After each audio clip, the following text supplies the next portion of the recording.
അങ്ങനെ പറയല്ലേ.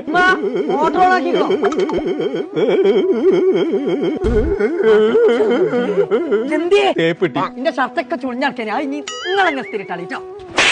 ഇസ്തിരി പട്ടിയല്ല, തേപ്പ് കിട്ടിയെന്ന്. ആരെടുത്തുന്ന്? തേയിനെ തേച്ചു. അതിനകർന്ന് പോകും. എന്താ തേക്കാ കാരണം? SLC പാസ്സില്ലാതെ ഇനി വിളിച്ചും വേണ്ട, മെസ്സേജ് അയക്കണ്ട. അങ്ങനെ പറഞ്ഞു. നിങ്ങൾക്ക് 5-6 മാസം കൊണ്ട് SLC എഴുതിയാ പോലെ. എഴുതിയാ പോരാ, പാസ്സാവുമാണോല്ലേ? അതൊക്കെ പാസ്സാവും. അതിന് നമുക്കൊരു കാര്യം ചെയ്യാം. നമുക്കൊരു സ്ഥലം വരെ പോവാണ്ട്. ആയിക്കോട്ടെ. എവിടുക്കാ? എന്റെ ഒപ്പം പോയി.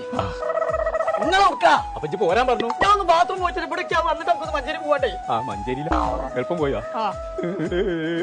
സെൽഫ് ഇല്ലാത്ത ഒറ്റ എന്നാ തന്നെ പകുതി ശരിയാവും. എത്രയും പെട്ടെന്ന് SLC പാസ് വേണം. അതല്ല ഇത്ര പെട്ടെന്ന് SLC പോയേക്കാം. അത് സൈനയോ സിൽക്കിന്റെ കുപ്പായമാണെന്നാണ്